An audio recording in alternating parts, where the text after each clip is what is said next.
हाँ जी, यही पढ़ाना है। हम 3 पेज ऑलरेडी पढ़ चुके हैं और बहुत ईज़ी चैप्टर है बेटा। बेबी कांकरिया जी इनकी लेखिका है, जैसा कि मैंने कल बताया था। तो लेखिका जी अपनी जीवन शैली के बारे में बता रही है। वो बताती है कि उन्होंने अपनी लाइफ में, अपने जीवन में कैसे-कैसे संघर्षों का सामना करना पड़ा था। वो अपने बच्चों के साथ अकेली ही एक शहर में रहती है और उनकी नौकरी चली जाती है, छूट जाती है नौकरी। उनको नौकरी से निकाल दिया जाता है और काम की तलाश में वो भटक रही होती है। तो वो कहती है, क्या नाम बताया मैंने लेखिका का क्या नाम बताया, बताइए बेटा?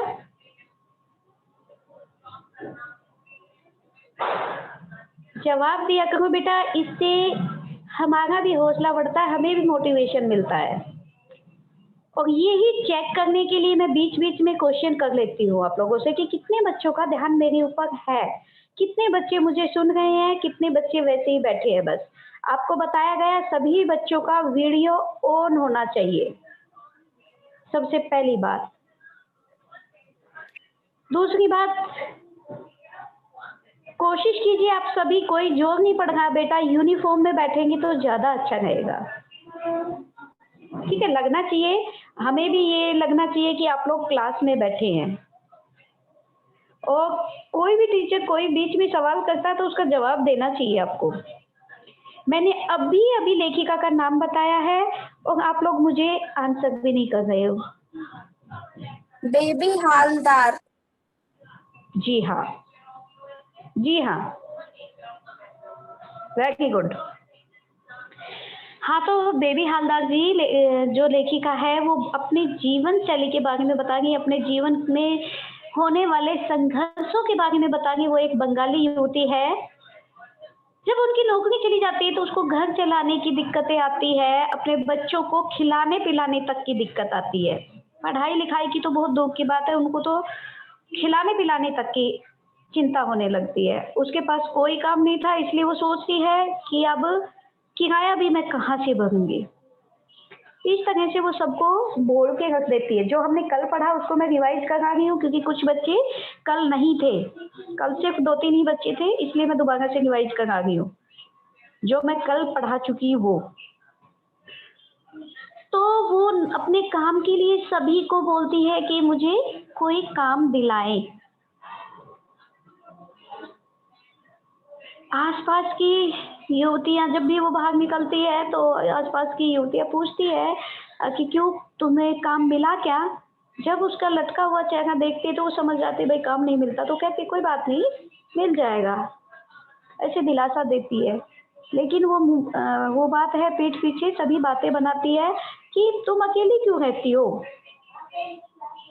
तुम्हारे स्वामी कहाँ अर्थात तुम्हारे पति कहाँ हैं? मैंने कभी तुम्हारे पति को नहीं देखा, सिर्फ़ बच्चों को के साथ तुम्हें अकेली ही देखा है।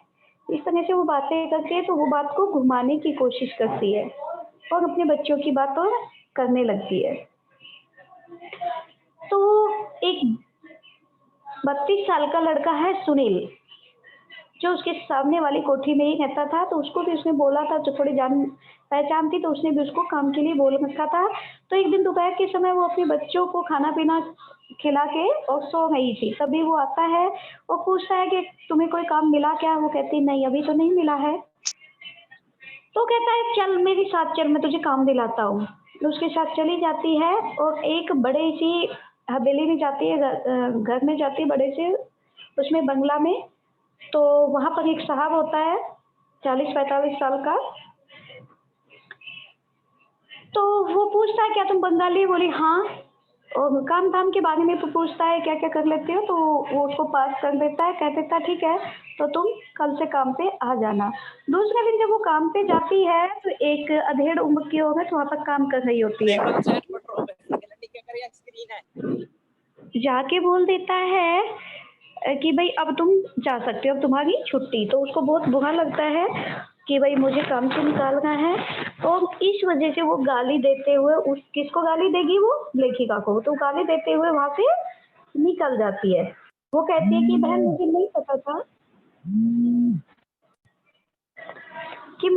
पता था कि तुम यहाँ काम करती हो। अगर मुझे पता होता तो मैं कभी भी यहाँ नहीं आती।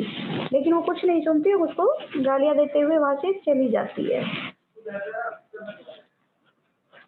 लेखिका जी काम बहुत अच्छे से करती है, सलीके से करती है और उसका मालिक बहुत खुश होता है उसके काम से, बल्कि उसको कहता है कि तुमने ये सारा काम इतनी जल्दी निपटा लेती हो और इतने अच्छे से करती हो, कहाँ से सीखा? वो कहती है कि मेरे बचपन में ही मेरी माँ मर गई थी, मेरी माँ का देहांत हो गया था और पिता भी अपने काम के सिलसिले में बाहर ही रहते थे, तो सारा घर का काम मुझे ही करना पड़ता था, इसलिए मुझे अभ्यास हो गया।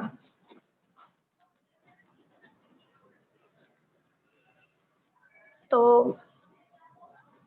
वो कहते हैं, उनके बच्चों के बारे में पूछते हैं कि उनकी पढ़ाई लिखाई कैसी चल रही है, तो वो अपनी सारी परेशानी बता देते हैं कि भाई मुझे तो खिलाने पिलाने में भी परेशानी होगी, पढ़ाई के बारे में कैसे सोचूं मैं, लेकिन मैं फिर भी कोशिश करूंगी। वो कहता है कि पास में ही एक स्कूल है, उसमें मेरा नाम ले देना और बच्चों को वहाँ पर एडमिशन दिला देना।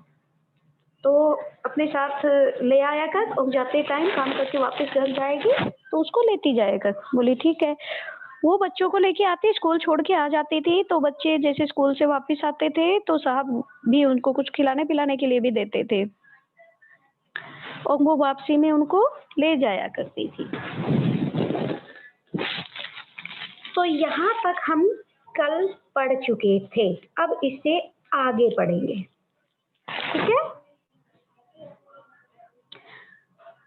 तो वो बच्चों को पढ़ाने के बाद मतलब स्कूल जाने लगे हैं तो उसको और भी ज़्यादा चिंता होगी, अब वही काम बढ़ेगा, उनकी फीस भी भरनी है तो मुझे काम बढ़ाना चाहिए। तो वो अपने साहब को भी कहती है कि मुझे और कहीं काम मिले तो मुझे बताना, ठीक है, मुझे बताएं।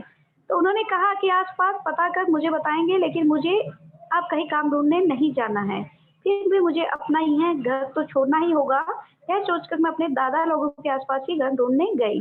दादा लोग कौन होते थे? उसके बड़े भाई वगैरह। तो अपने बड़े भाई के घर के आसपास ही वो घर ढूंढने गई। घर मिल भी गया और उसी दिन पुराना घर छोड़ मैं उसमें चली आई। इस घर का भाड़ा तो 500 रुपए ही था, लेकिन टट्टी पेशाब के लिए बाहर जाना होता था। मैंने सोचा जब सब इसी तरह रह गए हैं तो मैं भी क्यों नहीं रह सकती। वहाँ भी लोग मेरे बारे में सब कुछ जानने की चेष्टा करते और मुझे लेकर तरह तरह की बातें करते। कोई मुझसे अच्छा व्यवहार करता तो कोई नहीं, कोई मुझे अच्छी सलाह देता तो कोई मुझे देख दबी जबान से कुछ कहने लगता। इन सब बातों से मुझे कुछ लेना देना नहीं था। मैं सवेरे उठकर बच्चों को खिला पिलाकर रेडी करती और घर में ताला लगाकर उनके साथ निकल पड़ती। मैं एक ही कोठी में काम करते कैसे अपना काम चलाऊंगी और कैसे घर का किराया दूंगी, इस बात को लेकर लोग आपस में खूब बातें करते। मैं स्वयं भी चिंतित थी कि मुझे और दो एक कोठियों में काम नहीं मिला तो इतने पैसों में गुजारा कैसे होगा। मैं रोज साहब से पूछती कि किसी ने उन्हें काम के बारे में कुछ बताया क्या। वह मेरा प्रश्न और कोई बात कर टाल देते, लेकिन उन्हें देखकर मुझे लगता था जैसे वे नहीं चाहते कि मैं कहीं और भी काम करूं। शायद वे सोचते गए हों कि मुझसे वह सब होगा नहीं, और होगा भी तो उससे बच्चों की पढ़ाई लिखाई ठीक से नहीं चल पाएगी। शायद इसलिए उन्होंने एक दिन हठात मुझसे पूछा, बेबी महीने में तुम्हारा कितना खर्चा हो जाता है? शर्म से मैं कुछ नहीं बोली और उन्होंने भी दोबारा नहीं पूछा। मुझे सवेरे जल्दी उठकर बिना कुछ खाए पिए काम पर आना पड़ता था। खाना वाना बनाकर मैं घर जाती और वही सब काम वहाँ जाकर करती। साहब कहते तो कुछ नहीं, लेकिन कभी कभी ऐसा कुछ कर बैठते जिससे मैं जान जाती उनके मन में मेरे लिए माया माया है। सवेरे उनके यहाँ आने पर कभी कभी देखती, वो बताती है कि वो कमरा ढूंढ रही थी, कमरा उसको मिल गया, सस्ता मिल गया, लेकिन थोड़ी सी असुविधा थी। वॉशरूम वगैरह की वहाँ पर असुविधा थी, लेकिन फिर भी उसने एडजस्ट कर लिया। तो वहाँ पर भी नहीं आई थी, लेकिन तरह तरह की लोग बातें तो बनाती है भाई, एक कोठी में काम करके कैसे घर चलाएगी।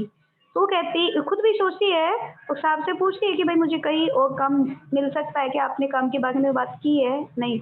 लेकिन वो जानबूझकर नहीं चाहते थे, क्योंकि उसको लगता था कि शायद वो नहीं कर पाएगी, और कर भी पाएगी तो बच्चों की देखभाल नहीं कर पाएगी ठीक से, इसलिए वो नहीं बताते थे।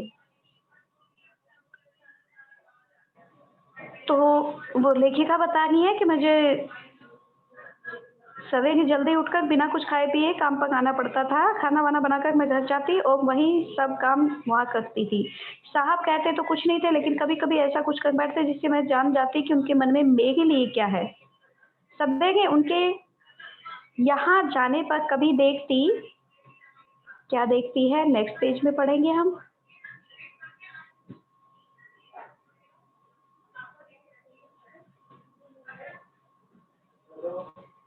अब वो बताएंगी तो वही। हम्म। हाँ, वो देखती कि वह बर्तन पोंछ रहे हैं, तो कभी उन्हें झाड़ू लेकर जाले ढूंढते देखती। मैं पूछती कि उन्हें ये सब करने की क्या दरकार है, दरकार मतलब क्या आवश्यकता है उनको, ऐसा करना क्यों ज़रूरी है उनके लिए? तो वह इधर-उधर का कोई बहाना बनाकर बात को टाल देते। उनके यहाँ काम करने में मुझे बहुत सुख मिलता। वहाँ कोई भी मेरे काम को लेकर कुछ नहीं कहता, कोई यह तक नहीं देखता कि मैं कुछ कर भी रही हूँ या नहीं। मेरी सवेरे देखते ही साहब का चेहरा खिल उठता, लेकिन वह बोलते कुछ भी नहीं। वह जिस तरह से मुझे देखते, उससे मुझे लगता जैसे सोच रहे हों कि इस बेचारी को किस अपराध के पीछे अपना घर परिवार छोड़ बच्चों के साथ यहाँ अकेले रहने का बाध्य होना पड़े होना पड़ा। उन्हें तब तक जितना मैं जान सकी थी, उससे मुझे लगता था कि कहीं मुझे दुख ना पहुंचे। इस डर से वह मुझसे इस तरह की कोई बात नहीं करते थे। वह कुछ कहना शुरू करते, फिर अचानक चुप हो जाते थे। कुछ दिनों बाद एक दिन हठात उन्होंने पूछा, अच्छा बेबी यह तो बताओ कि यहाँ से जाकर तुम क्या करती हो? मैंने कहा, मैं जाते ही खाना बनाने में लग जाती हूँ और साथ ही साथ बच्चों को नहलाती धुलाती हूँ, फिर उन्हें खिला पिलाकर सुला देती हूँ। तीसरे पैर उनके साथ थोड़ा घूमती घामती हूँ और शाम को संध्या पूजा कर उन्हें पढ़ने बिठा देती हूँ। रात में फिर उन्हें खिलाना पिलाना और सुलाना, सवेरे जल्दी से जल्दी यहाँ के लिए निकल पड़ना, बस यही है मेरे सारे दिन का काम। मैं बोले, अच्छा फिर जो तुम और काम ढूंढ रही हो, तो उसके लिए तुम्हें समय कहाँ से मिलेगा? मैं बोली, इसी में से निकालना होगा और नहीं तो क्या, बिना किए हो कोई चारा भी तो नहीं। इस पर उन्होंने कहा, देखो यदि मैं तुम्हारी कुछ मदद कर दूं, तब तो तुम कहीं और काम नहीं करोगी ना। उनकी बात सुन मैं सोचने लगी, वह मेरा कितना ख्याल रखते, कितना मुझे चाहते हैं। उन्होंने फिर पूछा, क्यों, क्या हुआ, तुमने कुछ बताया नहीं, क्या सोच रही हो? मैंने कहा, कुछ भी तो नहीं।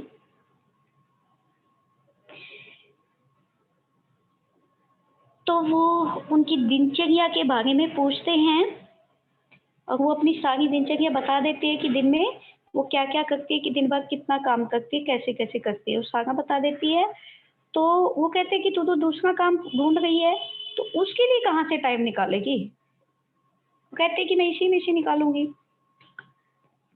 तो वो कहते, क्या सोच रही हो? वो कहती, कुछ भी नहीं। यह कहकर वो चुप हो गई। उन्होंने कहा, देखो बेबी तुम समझो कि मैं तुम्हारा बाप, भाई, माँ, बंधु सब कुछ हूँ। देखिए कितनी अच्छी बात कह रहा है बंदा। यह कभी मत सोचना कि यहाँ तुम्हारा कोई नहीं है। तुम अपनी सारी बातें मुझे साफ-साफ बता सकती हो। मुझे बिल्कुल भी बुरा नहीं लगेगा। थोड़ा रुककर फिर उन्होंने कहा, देखो मेरे बच्चे मुझे तातुस कहते हैं। तुम भी मुझे वही कहकर बुला सकती हो। यानी कि वो एक काम वाली को इतना सम्मान दे रहा है, यानी कि उनके बच्चे जो उनको कहते हैं, यानी कि जो अपनी भाषा में कहते होंगे पिताजी को, फादर को, तो वो कहते हैं कि तुम भी मुझे वही कह सकती हो। एक काम वाली को कह रहा है वो बंदा। आज की जनरेशन की क्या हालत है और ये कितना महान इंसान है। अच्छा तो तुम भी मुझे वहीं कहकर बुला सकती हो। उस दिन से मैं उन्हें तातुस कहने लगी। मैं तातुस कहकर उन्हें बुलाती तो वह बहुत खुश होते और कहते तुम मेरी लड़की जैसी हो, इस घर की लड़की हो। कभी यह मत सोचना कि तुम पराई हो। वहाँ कोई भी मेरे साथ पराई जैसा व्यवहार नहीं करता। तातुस के 3 लड़के थे। उस समय तक मैंने एक ही को देखा था और वह उनका सबसे छोटा लड़का था।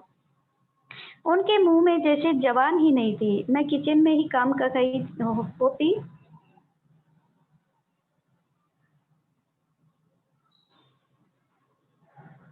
हाँ जी। मैं किचन में ही काम कर रही होती, तब भी चाय बनाने के लिए मुझसे न कहकर वह स्वयं अपनी चाय बना लेता। उसकी आदत ही थी कम बोलने की। मुझसे तो क्या वह किसी से भी ज़्यादा बात नहीं करता था। तातुस ने एक दिन बताया कि उनका बड़ा लड़का आ रहा है। उन्होंने कहा, मेरा बड़ा लड़का माने तुम्हारा बड़ा भाई। तातुस की इस तरह की बातें सुन मुझे बहुत अच्छा लगा। मैं सोचती कि सचमुच ही वह मुझे बहुत चाहते हैं। देखिए, वो एक काम वाली लड़की को अपनी बेटी कहते हैं। उसको कहते हैं कि वो मुझे पिताजी कहे, पापा जी कहे, जो भी कहे, फादर कहे, जो उसकी बच्ची कह के बुलाते थे वो ही उसको कहते हैं। उसका जो छोटा बेटा था वो भी बहुत संस्कारी है। वो काम वाली को भी काम नहीं कहता था, बल्कि खुद ही करने लग जाता था। जबकि जैसा कि चैप्टर में आया भी है कि वो जो साहब थे वो भी कभी बर्तन पोंछते, कभी जाले उतारते, वो भी उसकी मदद करते थे। तो कहता है कि आज मेरा बड़ा लड़का आ गया, यानी कि तुम्हारा बड़ा भाई, क्योंकि उसने उसको बेटी बोला है, अपनी बेटी की तरह माना है। तो जब वो इस तरह से कहते हैं तो लेखिका कह रही है, बेबी हालदार जी जो है वो कह रही है कि मैं जब वो मुझे ऐसे कहते तो मैं बहुत खुश होती, मुझे बहुत अच्छा लगता और मुझे ऐसा लगता कि जैसे वो सचमुच में मुझे बहुत चाहते हैं। 2-1 दिन बाद मैं सवेरे काम कर रही थी तो तातुस ने बुलाकर कहा, बेबी तुमने क्या घर बदल दिया है। मैंने हाँ कहा मैंने हाँ कहा तो वह बोले, तुमने घर बदला और मुझे बताया तक नहीं। मुझे चुप देख उन्होंने कहा, यह तुमने ठीक नहीं किया बेबी। मैंने सोचा सचमुच ही मुझसे भूल हुई। एक बात बताना तो चाहिए ही था। मेरी ना बताने से उन्हें दुख हुआ, यह तो मालूम पड़ गया, लेकिन यह समझ में नहीं आया कि उन्हें पता कैसे चला। वो ये सोच के हैरान है कि आखिर उनको बताया किसने, उनको पता कैसे चल गया। चलिए सब स्वयं उन्होंने यह कहकर बात साफ कर दी कि सुनील ने उन्हें बताया था। सुनील कौन था? बताइए, चैप्टर के शुरू में ही बताया था मैंने। हेलो बच्चों, बताइए मुझे, गिव मी आंसर प्लीज। मैं सिर्फ आपको चेक कर रही हूँ कि कौन बच्चा मुझे सुन भी रहा है, कौन नहीं सुन रहा है। शाबाश, आज ये बहुत अच्छी बात है, अटेंडेंस काफी अच्छी दिखाई देगी आप लोगों की।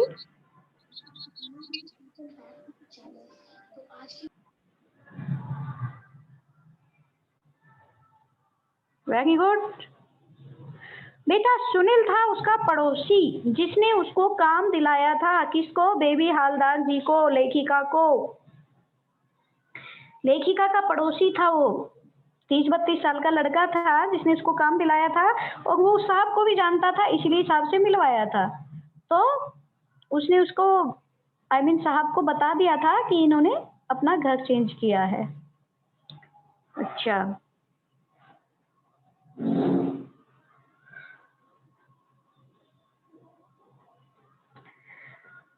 उन्होंने यह कहकर बात साफ कर दी कि सुनील ने उन्हें बताया था। मैं अभी सोच ही रही थी कि सुनील को कहाँ से पता चला होगा। कि तातुस ने फिर कहा, सुनील तुमसे मिलने तुम्हारे पुराने घर गया था। वहां तुम्हें ना देख उसके आसपास के लोगों से पूछा तो पता चला कि तुम कहीं और चली गई हो। तातुस ने आगे बताया कि सवेरे वह दूध लेने गए थे तो वहां सुनील मिला था। उन्हें देखकर सुनील ने पूछा था, बेबी क्या अब आपके यहाँ काम नहीं करती?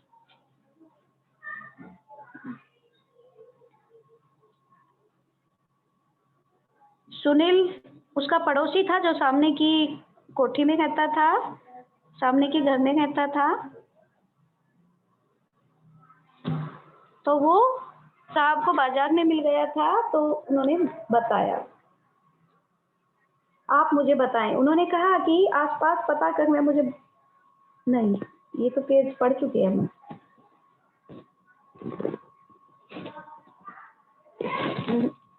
ये पढ़ चुके हम।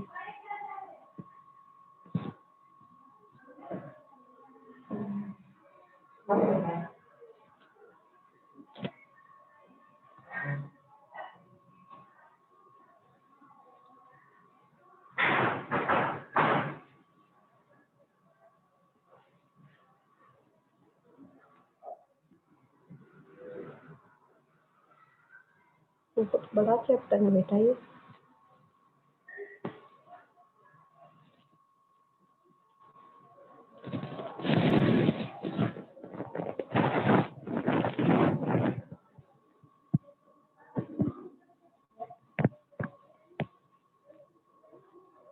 ये भी पढ़ चुके हैं, पेज नंबर 26।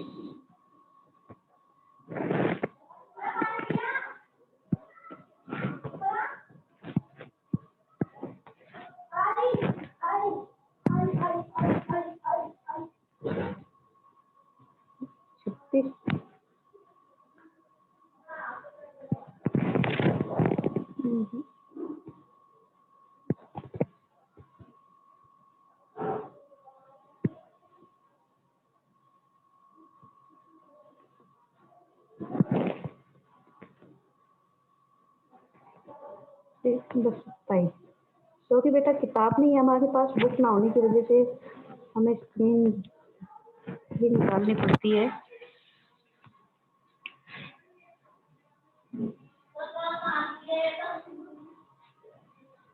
ओहो,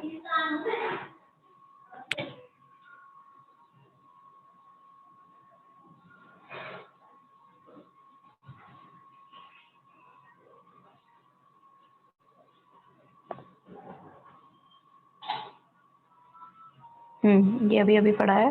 उन्हें देखकर सुनील ने पूछा, बेबी क्या आपके यहाँ काम नहीं करती?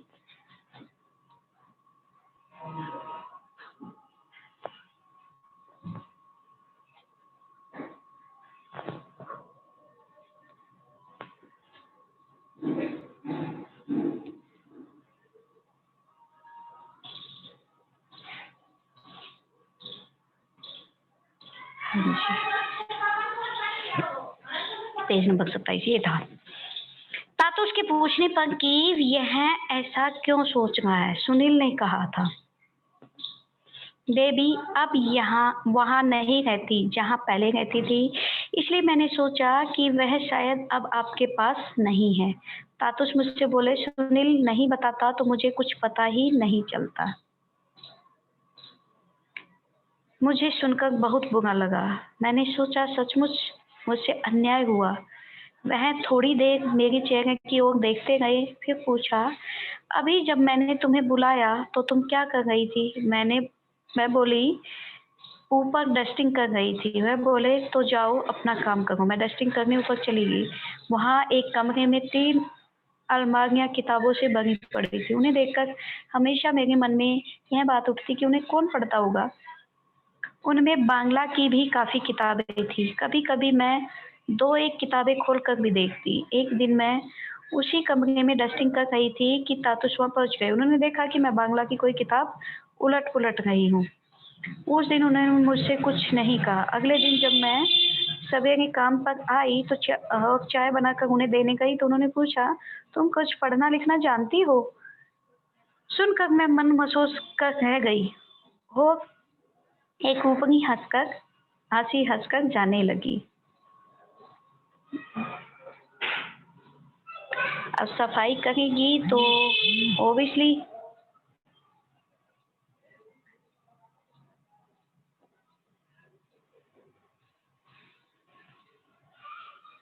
फिर उन्होंने फिर पूछा, क्या बिल्कुल ही नहीं जानती? मैं बोली, झूठ क्यों कहूँ कि एकदम नहीं जानती, लेकिन यह जानना नहीं के बराबर ही है। तब उन्होंने पूछा, फिर भी कहाँ तक पढ़ी हो? मैं बोली, 6ठी 7वीं तक। उतनी पढ़ाई किस काम की? मुझे लगा। मेरी बात सुनता तो कुछ सोचने लगे। उस दिन उन्होंने फिर कुछ और नहीं कहा। अगले दिन मैं आई तो मुझे देखकर वह हंसने लगे। वैसे भी उनके चेहरे पर सब समय हँसी रहती थी। देखकर लगता था कि उनके मन में गुस्सा है ही नहीं। बोलते भी पर बहुत आहिस्ता-आहिस्ता। आहिस्ता-आहिस्ता क्या होता है? धीरे-धीरे। हाँ, क्योंकि वो बहुत शांत स्वभाव के थे। जैसा कि बेबी हालदार जी बता रही हैं, वो बहुत शांत स्वभाव के थे।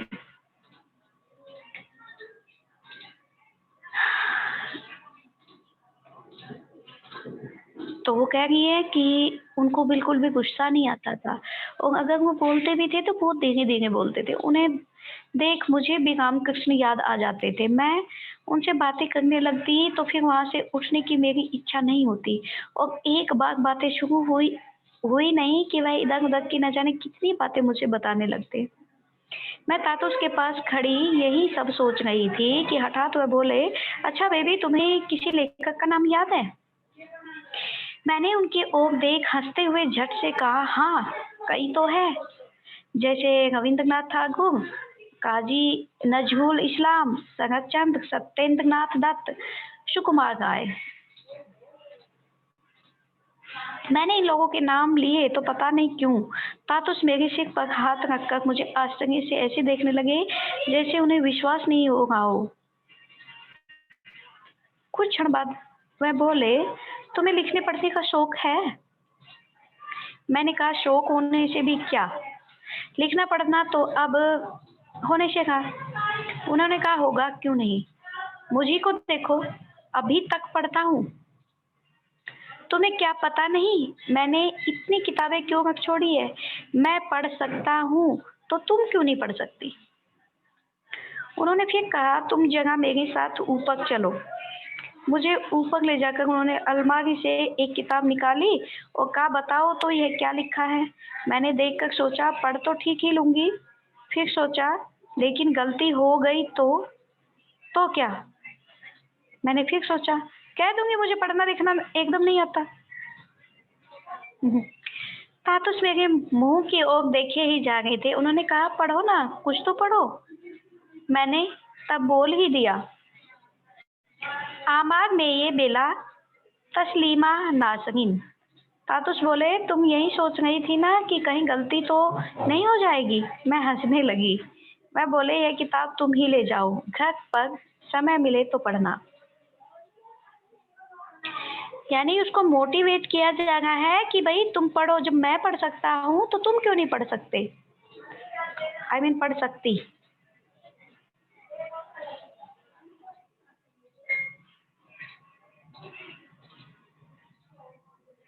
और उनको एक किताब पढ़वा कर देखी और फिर कहा, "इस किताब को तुम अपने घर ले जाओ, घर ले जाकर जब भी टाइम मिले तो तुम घर में बैठ के पढ़ना।"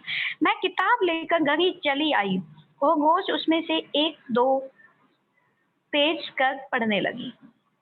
मैं किताब लेकर पढ़ने बैठती तो आस-पास के लोग देखकर आपस में न जाने क्या बातें करते।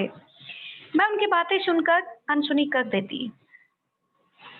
किताब पढ़ने में पहले मुझे थोड़ी दिक्कत होती थी, लेकिन धीरे-धीरे मैं दूर होने लगी।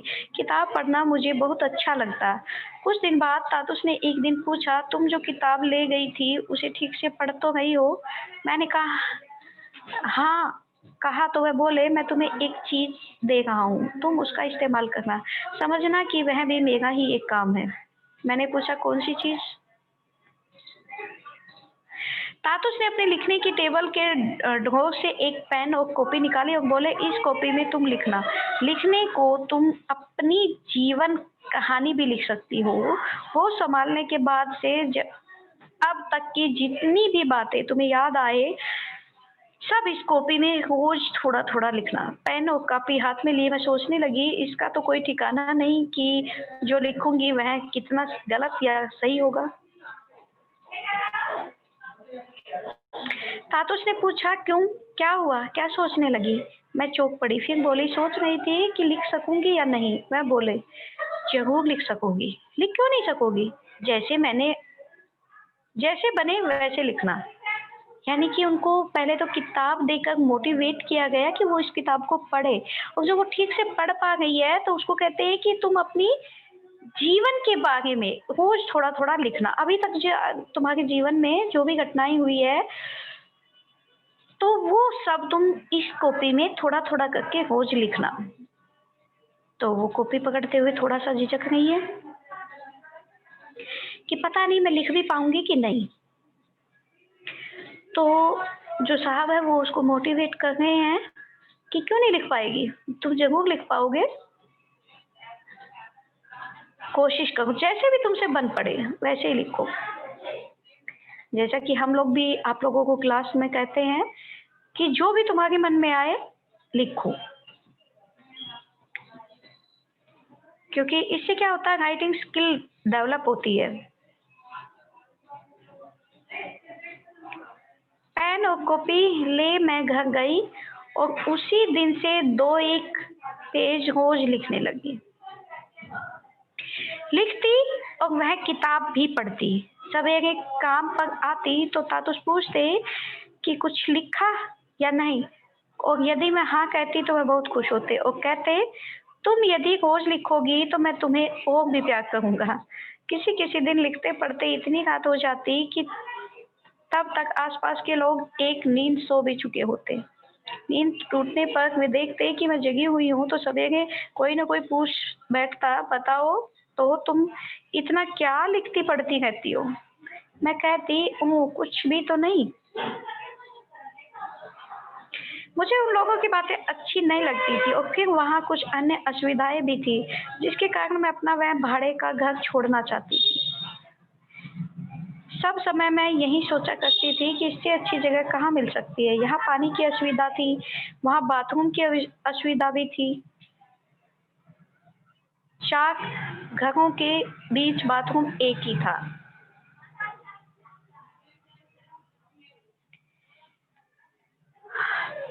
देखिए, थी कहने को वो एक काम वाली थी साहब के घर में, लेकिन वो साहब उसको अपनी बेटी की तरह रख रहा था क्योंकि उसके सिर्फ 3 बेटे-बेटे थे। उसकी कोई बेटी नहीं थी, इसलिए उसको बेटी की तरह प्यार करता था।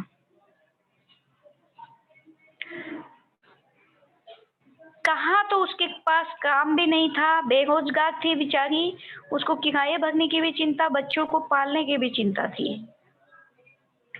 और कहाँ उस साहब ने काम भी दिया, उसके बच्चों को स्कूल में एडमिशन भी दिलाया और प्लस में उसको भी मोटिवेट किया जा रहा है कि भाई तुम भी पढ़ो। सबसे बड़ी बात, नौकरानी होते हुए भी उसको कोई काम के बारे में ना रोकता, ना टोकता, ना कोई पूछता था कि वो क्या करती है। उसके बच्चे भी बहुत सम्मान करते थे, बच्चे भी उसको काम करते देखकर कभी उसको काम की नहीं कहते थे, वो खुद अपना काम करने लग जाते थे। छोटे बच्चे के बारे में बताया, बहुत शांत स्वभाव का था, वो बिल्कुल नहीं बोलता था और खुद ही चाय बनाने लग जाता, जबकि काम वाली घर में काम कर रही है, किचन में काम कर रही है, फिर भी उसको कुछ नहीं कहता, बल्कि अपने आप ही काम करने लग जाता था।